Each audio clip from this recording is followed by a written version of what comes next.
Hey there, this is Captain's Log. Today we're going to be looking at some of the best ships for general purpose gameplay.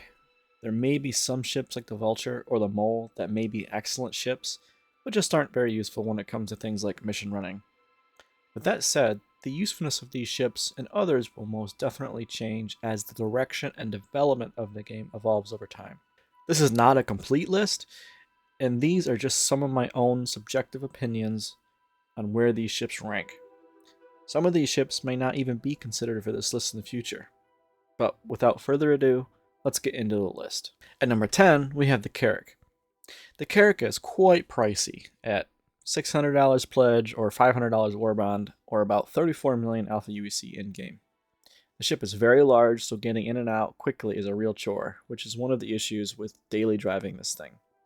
Although it does have some advantage over other ships, including a med bay, which if you're a mission runner, you will know this is quite important, especially when you are in high PvP areas.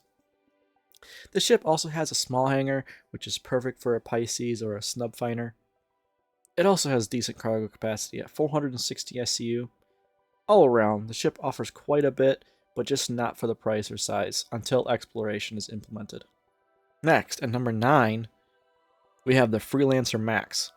Now, there are other variants that focus on other things, such as combat or exploration, but in my opinion, the Max just offers the best package for multi-role gameplay. The ship starts at $150 pledge, or $140 war bond, or you can pick it up at 4.2 million alpha UEC in-game. One great advantage over the previous ship, the Carrick, is that it's a lot smaller and easier to get in and out of, and simple design, which is just a cargo area with a small living area with some beds and the cockpit. Although this ship doesn't have a med bay or a lot of the quality of life stuff that the newer ships have, I believe once this ship is brought up to gold standard that it will be one of the most popular and versatile ships in the verse. Next, at number 8, we have the infamous Avenger Titan. Now, I don't think any top 10 ship list is complete without the Avenger Titan. It's small and easy to maneuver, has decent firepower and decent shields with 2 size 1s. Titan also has a cargo capacity of 8 SCU, which, considering the cost, is just $60 in the pledge store, or 1.3 million alpha UEC, is quite comparable to other ships in its class, if not a better value. The ship has been around forever and held its own in value-wise. Whether you want to test cargo hauling, mission running, or even some combat, this ship is a great choice for a starter ship, or to even be used as a daily driver for a more experienced player. Coming in at number 7, we have the C1 Spirit. It starts at $125 pledge or $110 war bond, or you can pick it up in-game for 3.1 million alpha UEC.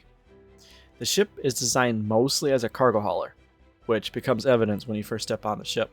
It boasts a large rear cargo area with a capacity of 64 SCU, with a very accessible and practical tractor beam to easily load and unload your cargo. But I have spent some time in this ship doing missions and bunkers, and it really does a great job of being an all-around multi-role ship. It has a single size 2 shield, and it has 2 size 3 gun hardpoints on the wings, and 2 on the nose turret. The ship can pack a punch. At number 6, we have the Zeus Mark II CL. This ship is quite new, like the C1 Spirit, so it has the updated designs with a very usable and well-designed interior, complete with crew quarters and cargo capacity of 128 SCU. With the wedge shape of this ship, it is quite fast and nimble, although outgunned often. The ship has ample space for your loot, with small suit lockers and general lockers for your loot. It also has some weapon racks. The ship is small enough to land in most places and is very suitable for multi-role gameplay. The Zeus is listed at $175 on the pledge store and $160 war bond, or you can pick it up in-game at 6.8 million alpha UEC. Next, at number 5, we have the Cutless Black, which is everyone's favorite multi-role ship. The ship really can do everything. It has a turret with 2 size 3 gimbals that come with Panther repeaters in the default loadout, and has 4 size 3 forward-facing weapon mounts that the pilot can utilize. You can pick this ship up for $110 or 3.1 million alpha UEC, which is considerably more than, say, the Avenger Titan, but I would say if you really want to spend some extra money, the Cutless Black is a great value. Coming in at number 4, we have the Drake Corsair. which you can pick up for $250 pledge or $225 war bond. The ship is also available in-game for 6.5 million LVUEC. Now this ship packs a serious punch. The pilot has access to 6 weapons, 2 size 5 gimbals, and 4 size 4 gimbals.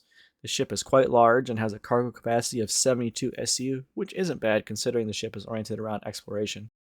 But the Corsair is an absolute powerhouse at multi-role gameplay.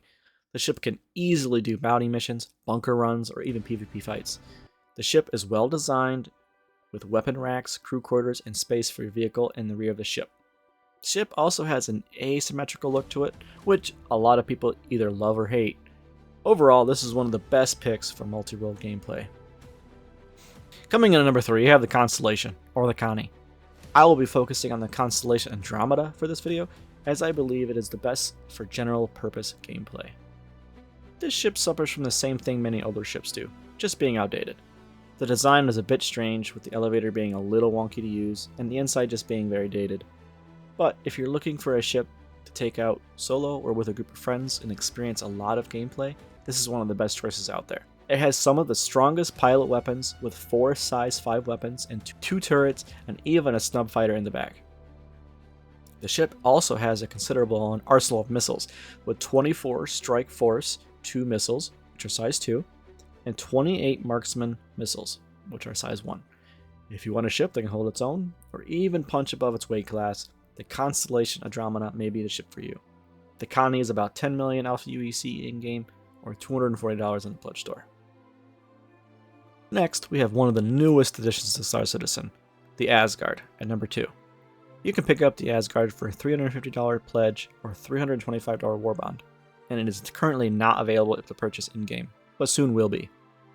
This ship truly shows how far the ship design has come in Star Citizen. It's elegant, dangerous, and practical. The Asgard is a dropship mixed with ground support.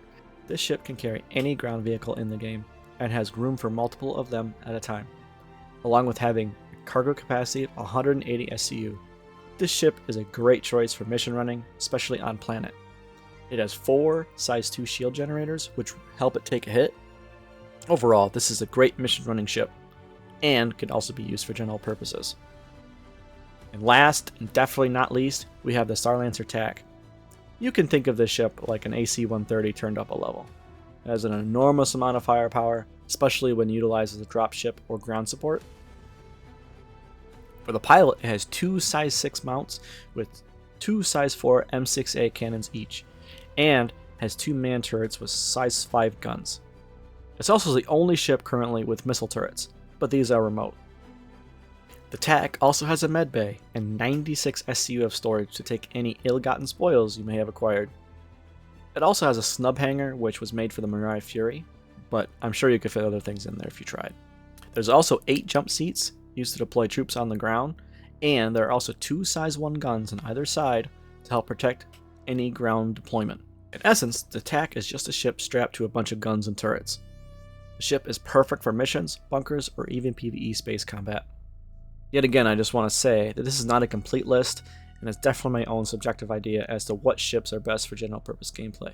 I'm sure there are many arguments to be had to which ships should or shouldn't be on this list, but I hope this list will help you, anyone out there that may want some help purchasing their next ship. Captain's Log out. Thank you.